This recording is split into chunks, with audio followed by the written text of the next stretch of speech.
تو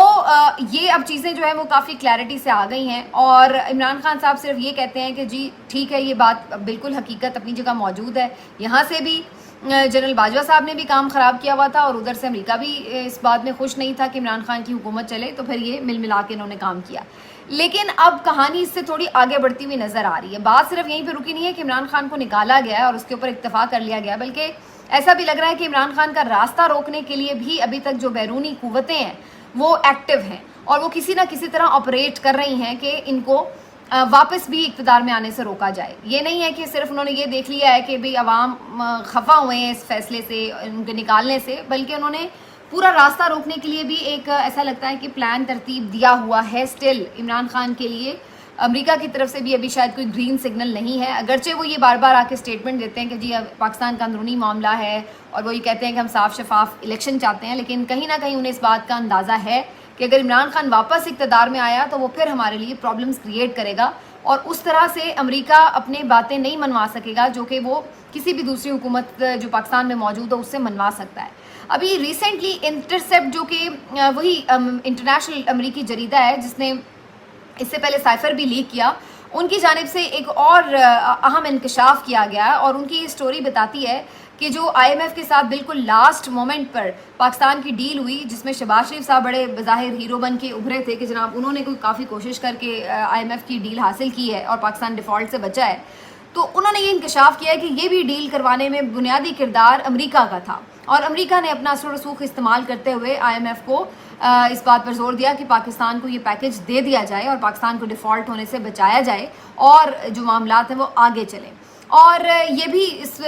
سٹوری میں انکشاف ہوا ہے کہ اس کے بدلے یہ نہیں کہ امریکہ کو یہ کوئی پاکستان سے بڑی محبت ہے، لیکن بہت سارے ایسے معاملات ہیں جس پر امریکہ اپنے مطالبات بھی پھر پاکستان سے منواتا ہے، کیونکہ وہ کہتے ہیں نا دیر از نو فری لنچ، تو یہی والی صورتحال ہے. اور اس میں اب اس اسٹوری کے مطابق یہ بھی بتایا جا رہا ہے کہ پاکستان نے پھر ایک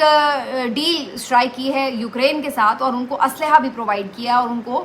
پاکستان اگرچہ عمران خان صاحب کے دور میں جو یوکرین اور روس کی وار تھی اس میں پرائم منسٹر کا موقف تو یہ تھا کہ ہم نیوٹرل ہیں. یہ بعد میں پھر امریکی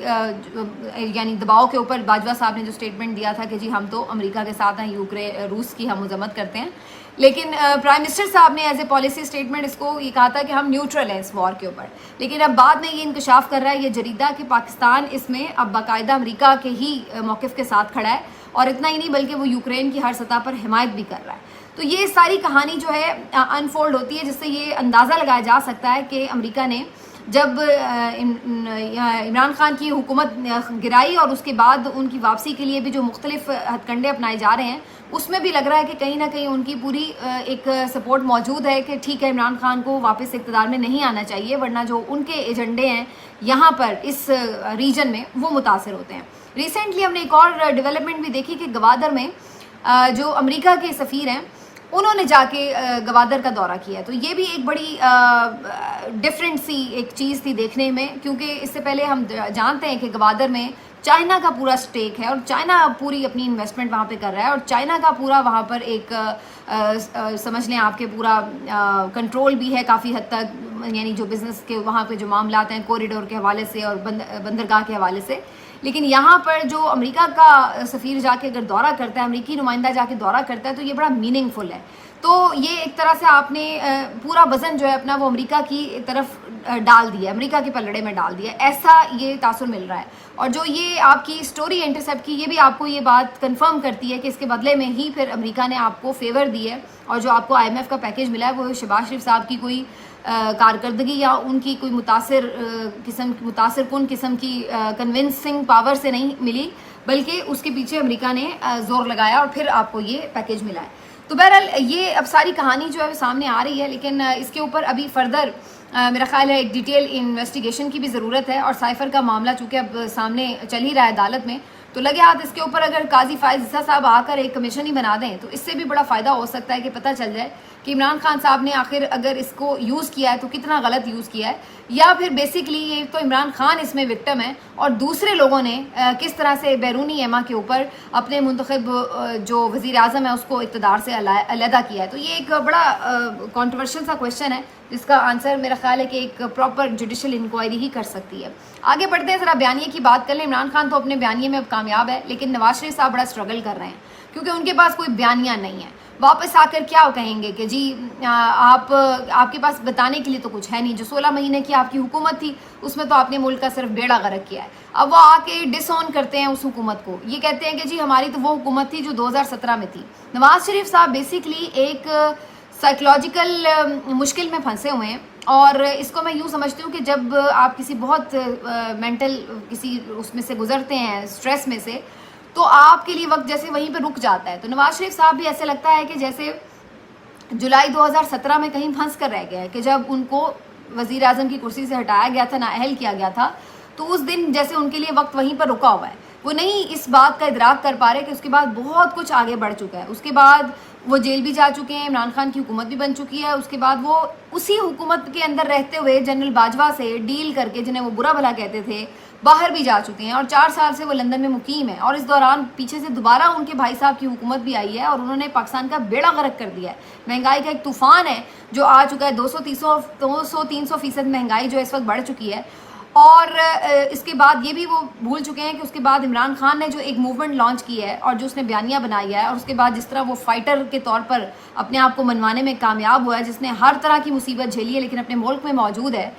تو یہ ساری چیزیں ایسا لگ رہا ہے کہ نواز شریف صاحب کی بالکل آنکھوں سے اوجھل ہے. اور وہ ابھی تک یہی سمجھ رہے ہیں کہ وہ 2017 میں ہیں, اور اب وہ ملک میں واپس آئیں گے تو لوگ کہیں گے کہ واہ جی واہ, 2017 کی قیمتیں واپس آ جائیں گی, اور یہ سب کچھ تو جیسے بیچ میں ہوا ہی نہیں ہے. تو یہ سارا جو معاملہ ہے, معذرت کے ساتھ, یہ ان کی خام خیالی ہی نظر آتا ہے. بالکل بیانیے کے حوالے سے دیکھا جائے تو نواز شریف صاحب اس وقت خالی ہیں, ان کے پاس کچھ نہیں ہے بیانیے کی پاکٹ میں. دونوں پاکٹس ان کی خالی ہیں, کیونکہ جو ووٹ کو عزت دو کا بیانیہ تھا, وہ جو ڈیل انہوں نے کی, جس کے تحت انہوں نے باجوہ صاحب نے ان کی حکومت بنوائی, عمران خان کی گرائی اور ان کو باہر بھیجا, اس ڈیل نے اس ووٹ کو عزت دو کا بیانیہ دفن کر دیا. اور دوسری طرف جو کارکردگی کا بیانیہ تھا کہ جی ہم کوئی بڑی معاشی ترقی لے آئیں گے, وہ ان 16 مہینے کی حکومت میں ان کے بھائی اور ان کے جو فیوریٹ سمدھی ہیں اسحاق ڈار صاحب, جو ان کے سب سے بڑے سمجھے جاتے ہیں کہ کوئی پوسٹر بوائے ہیں معیشت کے لیے, تو وہ تو موجود تھے نا. اگر میاں صاحب نہیں بھی تھے وزیر اعظم, تو اسحاق ڈار تو یہیں پر تھے, تو انہوں نے کیا یہاں پر کارنامے کیے ہیں. تو دونوں ہی جو ان کے بیانیے ہو سکتے تھے ممکنہ, وہ ٹھس ہو چکے ہیں, اور وہ اب آ کے پلان کر رہے ہیں کہ جی وہ ہیلی کاپٹر سے ایئرپورٹ سے آئیں گے, جلسہ گاہ مینار پاکستان کھچا کھچ بھرا ہوگا, اور پھر وہ آ کے وہاں پر ایک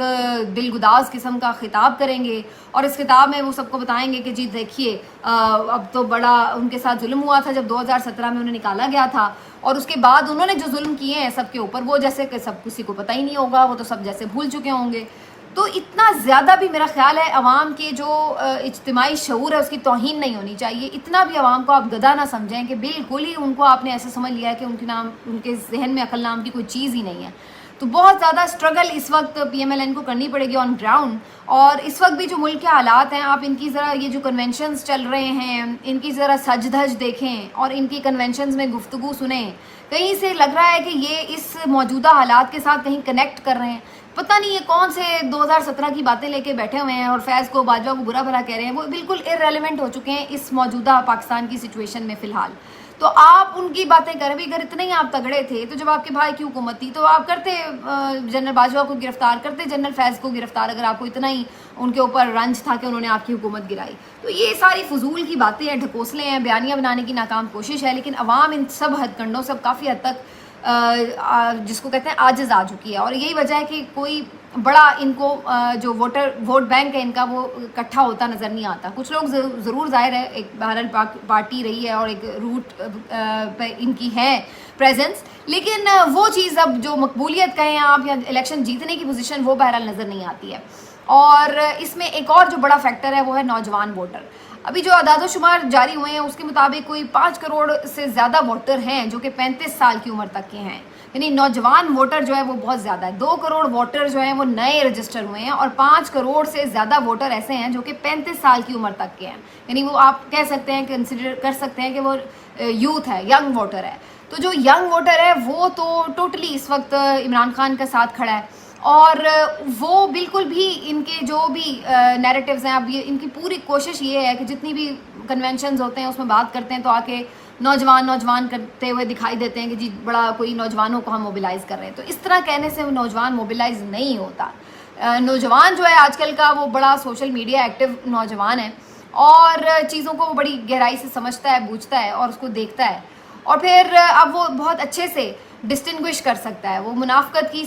صحافت جو اس کے ذریعے بیانیے بنائے جاتے تھے, منافقت کی سیاست جس کے ذریعے بیانیے بنائے جاتے تھے, اس میں کافی حد تک وہ تمیز کر لیتا ہے. اب وہ جو ووٹر ہے وہ بیسکلی گیم چینجر ہے, وہ بیسکلی وہ ووٹر ہے. یعنی اگر آپ دیکھ لیں کہ پچھلے میں الیکشن کی بات بھی کر لوں, اگر اس میں 1.5 کروڑ ووٹر ہو ان کا, تو تب بھی آپ یہ اندازہ لگا لیں کہ اب جو نیا ووٹر ہے اس میں سے کتنا ووٹر ہوگا جو پی ایم ایل این کی طرف یا پیپلز پارٹی کی طرف جائے گا. تو یہ ایک گیم چینجر جو ووٹر ہے وہ اس میں ایڈ اپ ہو گیا, اور یہی سردرد بنا ہوا ہے سب کے لیے کہ اس کو روکنا کیسے. اور یہ وہ ووٹر ہے جو گھر میں بیٹھنے والا بھی نہیں ہے, یہ باہر بھی نکلے گا, یہ ووٹ بھی کرے گا, اور یہ ووٹ بھی عمران خان کو کرے گا. اور اس کو اب کیسے روکنا ہے, اس کا کسی کے پاس کوئی حل نہیں ہے. یہی وجہ ہے کہ آج تک بھی سب اعلانات بھی ہو رہے ہیں, سب کچھ ہو رہا ہے, لیکن اس کے باوجود بھی الیکشن کا جو وجود ہے وہ خطرے میں نظر آتا ہے, کیونکہ اتنی بڑی تعداد میں جو لوگوں کا باہر آنا ہے ایکسپیکٹ کیا جا رہا ہے, یا جو نوجوان ووٹر کا باہر آنا ہے, اس کو کس طرح سے مینیج کرنا ہے, اس کا حل فی الحال کسی کے پاس بھی نظر نہیں آتا. ملتے ہیں آپ سے اگلے ویلاگ میں, اپنا خیال رکھیے. اللہ